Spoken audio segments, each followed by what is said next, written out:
Hello, everyone, and welcome back to Occult Perspectives. Your host, Tyler Smith, here.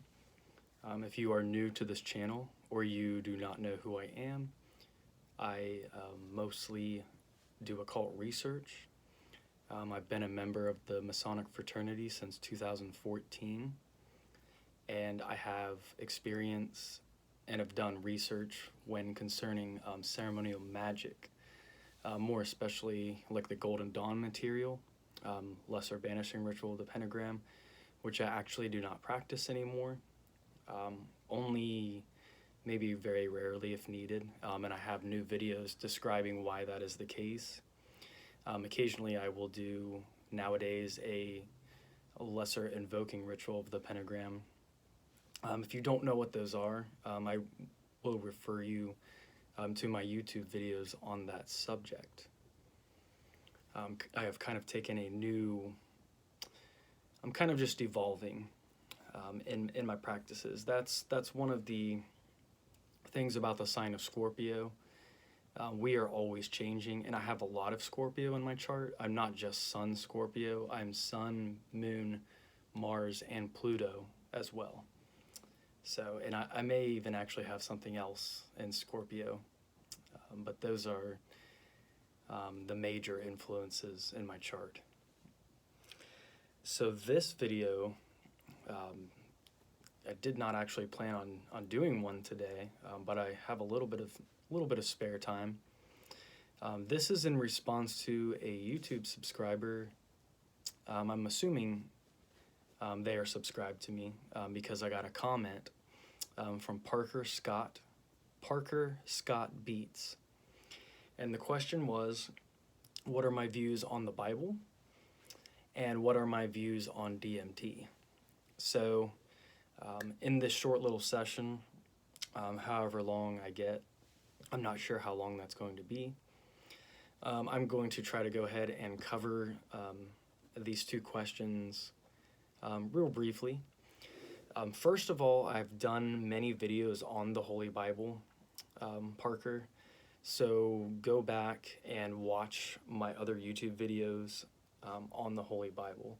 And if you go into my playlists, there should actually be, all those videos should be together in one section where I literally open the Bible, starting from the beginning, starting from Genesis, and moving my way forward. So you're going to get the most from that video. I also have a video entitled Alchemically Stoned by P.D. Newman. I go over that book. I've only done one video on that so far, but if you don't know what that is a book you can buy on Amazon. You can buy it on other websites as well. Actually written by a 32nd degree Freemason. His name's P.D. Newman. I actually know PD, not personally, but we were friends on Facebook before my Facebook got hacked, and I have contact and email with him as well. So super nice guy, super down to earth. He has really great knowledge, so I recommend you just go and buy that book. But I start to cover the connections between DMT and these ancient mystery school rituals, and a little, it has connections with the Bible as well. Of course. So go ahead and check that video out as well. Okay, so to answer your questions, the Holy Bible. We know how popular this book is. We know how influential it is and how prominent it is in our culture and how it's shaped our culture. There's so many viewpoints. There's so many facets when it comes to the Holy Bible. It's a big subject. And you're going to get people with completely different views. You're going to have your typical Christians who are not really deep delvers into the knowledge. They're not studied when it comes to the occult. They are not studied when it comes to the esoteric. They just think that all of that's evil. They think even, they look at this necklace and they just instantly think this is evil. That even kind of happened today a couple times at work. Sometimes I'll stick my necklace actually inside my shirt just to conceal it so the energy of the necklace is still there and it's doing its work.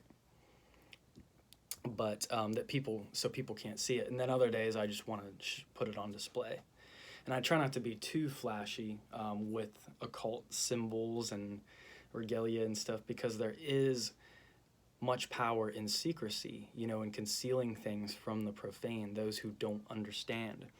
And that's actually another video I need to do at some point, is the importance of silence, because silence is a key in manifestation, and there's a balance between, when to remain silent and when to speak up, because there are times to talk about these things. Sometimes it takes a while. If you're a new practitioner of magic, I recommend you go almost a whole year without, of silence, as in, not that you don't speak at all, but that you don't speak about what it is that you're learning about. You don't speak about any practices that you're doing. That way you can see how things manifest for you, but that there's not nobody else's mind is getting in the way. They're not thinking about you doing your magic, and they're not like, oh, he's just some evil person doing some weird rituals, or whatever people think, who are not educated on this stuff. So that's one view of the Bible. Another view, well, as I said, this is not like a simple thing to just kind of sum up, because the Bible is such a multifaceted subject. The main thing is it is mostly allegory. So a lot of people, they want to take the Bible as being literal, when a lot of the times the Bible is actually almost like an occult textbook. It's almost like a magic manual or a magical book in and of itself. And there is powerful magic which can be utilized from the Bible, particularly the Psalms. If you go and check out Mystery School, Frater Xavier's Mind and Magic is his YouTube channel. He has a whole program dedicated to the power of Psalms and how you can use them in your magical workings and such. If you look at the story of like Noah's Ark, for instance, the animals getting onto the ark, it's actually symbolic of the zodiac. The different animals that represent the constellations or the zodiac, and the preservation of the teachings. Damien Eccles. You should look up Parker Scott Beats if you want to know more about the Bible. Go and check into Damien Eccles' videos on Bible symbolism too. He has some really good ones. But a lot of these things are allegory. Jesus and Solomon. Sol, the first three letters of Solomon, is the sun. Jordan Maxwell talks about this as well. If you don't know who Jordan Maxwell is, about how all of this stuff, it's all allegory, it's all symbolism, it's metaphor about really lessons about ourselves. And the Bible is like the newest chapter in this set of allegories, or these ancient teachings that have been so misunderstood. But there's older books. If you go back to ancient Sumeria, there's the cuneiform tablets and the whole, Sumerian epic and all of that. And then you've got the Egyptian religions and teachings, and all these ancient, the Bible and any religious texts, they come from older mystery school tradition teachings. So it's all based on older things. Even Jesus being born on December 25th of a virgin, that date and being born of a virgin, those are shared characteristics of many different deities across history. There's hundreds of them that have those same correspondences. So that's another aspect of the Bible, but it is basically like a giant code book. It has to be decoded to be truly understood, and it's been mistranslated over time as well. It comes from older texts, but the original, I believe, of the modern Bible is in Hebrew, and there's some mistranslations, like even Elohim in the beginning of the Bible. Elohim, God, they translate Elohim as God, but what's interesting about Elohim is it's a feminine. It's not a masculine. It's not masculine, and it's plural, so it's actually feminine plural. So that kind of changes the whole dynamic. And Jordan Maxwell, he does a really good video talking about the Elohim. So if you just type into YouTube Elohim Jordan Maxwell, you'll get some really good information on that. if you've not heard of the council, see, and the Bible has been mistranslated, as I just said, from the Hebrew to begin with. And then you have the Council of Nicaea, which is where Constantine and the leaders of the church actually edited what was to be put into the Bible, because Constantine, he was getting tired of all these different sects of Christianity. You know, you had all these different groups with differing opinions, and they were all like kind of going at each other. You know, true Christianity is more like Gnostic Christians. Those are the ones who, you know, even Christ himself, if you believe in the actual historical character, would have been more a magician and more of a Gnostic than people would ever believe. And Gnosticism, comes from gnosis, which is Greek for knowledge. So it's less about a savior having to redeem your soul. It's more about you redeem yourself through the practice of knowledge, of integrating knowledge, and not only just having knowledge, but being able to utilize it and use it in a practical way. So give me just one moment. I'm going to go check on something, and I will be right back.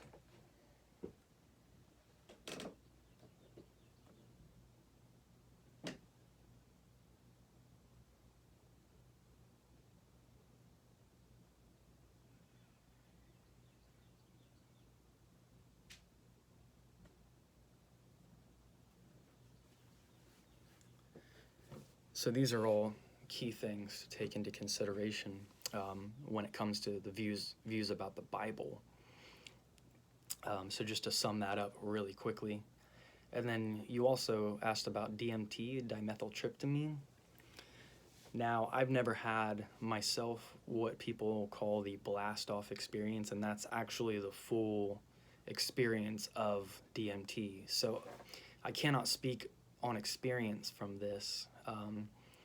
But there are many who believe that Moses, when he saw the burning bush in the Bible, that he had consumed some form of dimethyltryptamine, and that's what, you know, gave way to his visions. Obviously, recreationally, it's, you know, it's frowned upon. And it's not really a recreational substance. I know people who do use it that way, and especially in a lot of the music communities and stuff. You know, you start getting into the new age, like the hippie movement type stuff. There's a lot of people out there using it almost carelessly, like they're not using it to actually, you know, really receive gnosis from the spirit. It's more of like a party thing, which is weird. That makes almost no sense to me. So there are misuses of it, and there are people who have profound experiences. Some people have such profound experiences on it that it upsets them tremendously, and they have trauma from it, and they have a long time recovering from it. Other people have great experiences from it, and sometimes this is smoked. You know, you take a big hit and you inhale it and you hold it, and then that's what gives way to the visions. And then other people have it in a clinical setting where it's actually injected into them. But dimethyltryptamine is actually in small amounts in all living things. Like, we even have DMT in our bodies, and there's ways that it's secreted. Now, some people say it's secreted like at nighttime when you're dreaming and such.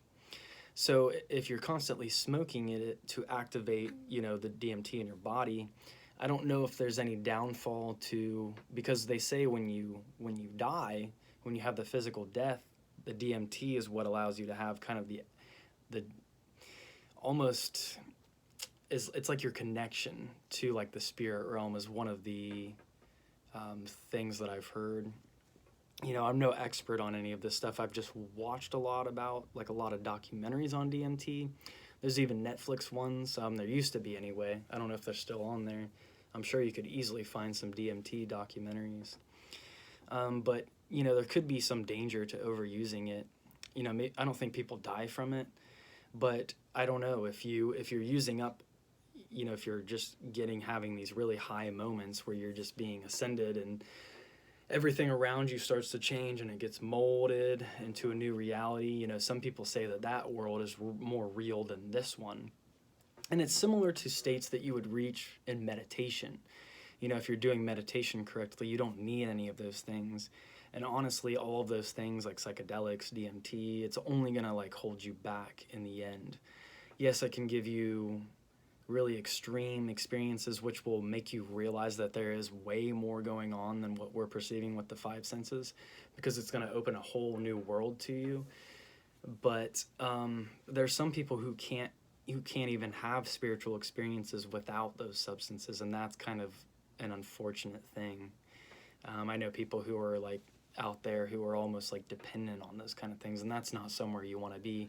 That's not in a place of power. You know, at that point, you're really just more of a guinea pig for people who are distributing different chemicals, and that's not where you want to be. That's not a place of power. You know, is it okay to have like an experience every now and again? You know, sure. You know, that's up to the individual. You know, I'm not really condoning anything per se, but people are going to do what they're going to do. I'm not going to be held responsible for what someone does, because I'm technically warning you against that. I recommend that if you have this YouTube channel as a resource, if you already are following this kind of information, go the correct route and, you know, just do meditations, find spiritual practices that work for you. Maybe find a curriculum, you know, maybe go over to Universal Mastery and join his Patreon, because he has an actual a magical curriculum that you can follow. And he's obviously successful. He's obviously has good information. He knows what he's talking about. So that's somebody that I direct people to, because I've watched enough of his stuff. I know he's the real deal. I can tell. You can tell when people know and when they don't, you know this information. So that's kind of my quick views on DMT as well. There's a lot more to it than that. There's a lot of sacred uses to it. You know, in South America, they use ayahuasca. They make it with the ayahuasca brew, and that's more of like an all-day psychedelic experience, rather than just like the 10 to 12 minute experience you're gonna have smoking it. If you drink it in a brew, it's like a 6-7 hour experience. I think it's a full. Sorry, my chair is loud. It keeps squeaking. You're gonna have a full spiritual experience. So I'm not saying that any of these things are bad by any means. It's not that they're good or bad. They're just tools, you know, tools of consciousness. So, yeah, I think DMT is a very profound tool that can really change the mind of somebody, can really open some doorways. And there's even videos out there on the different entities that you will come across when you do DMT, potentially. There are many different ones, like the jellyfish, the jesters. There's even fairies, and then some people have like demonic experiences with the DMT. Even Joe Rogan talks about DMT on his talk show. So it's been talked about a lot. There's a lot of people talking about it. You know, I think, you know, it can have its uses, but for the most part, these powers, you should learn to access these through your own natural being, you know, and that's how you best follow your higher pursuit, your higher calling, is you learn to work with your physical vessel, and you don't need all these additives, all these chemicals to do this work for you. If you have the patience, if you have the discipline, you can definitely, you know, utilize these powers within yourself. Have real, genuine spiritual connections, you know, doing spiritual invocations, whichever spirits you're trying to work with. You don't really need those things per se. So I think I am going to go ahead and wrap this video up there. Just a short little brief talk about the Bible and some of the views on that. One thing I forgot to say about the Bible too is it's often used as a method of control. It really is. It's really just, it's taken more from more ancient teachings, but it's put together in such a way that it's really created like helped to create control and fear over people. We all know this. You know, probably any of you who watch my channel already know that is the case. So, yep. Like I said, go and check out Alchemically Stoned, and he will talk about some of the DMT connections in, you know, ancient rituals as well as even Masonic rituals. You know, there are different indirect references. You know, the people who are, you know, Masons and in the fraternity would not even be aware of that themselves. Those subtle clues would have been placed there by much older influences. So all of these things have come across time, these teachings, if you will, like I mentioned with the ark earlier, it's the preservation of the teachings encoded in books like the Bible, to be decoded by people like you. So there you have it. I hope that answers your questions. And as always, thank you for watching. Please subscribe to my channel if you are not already subscribed. Like this video and ring the notification bell if you want to be notified of new videos. Feel free to share with like-minded people. So until next time, everyone, peace and blessings.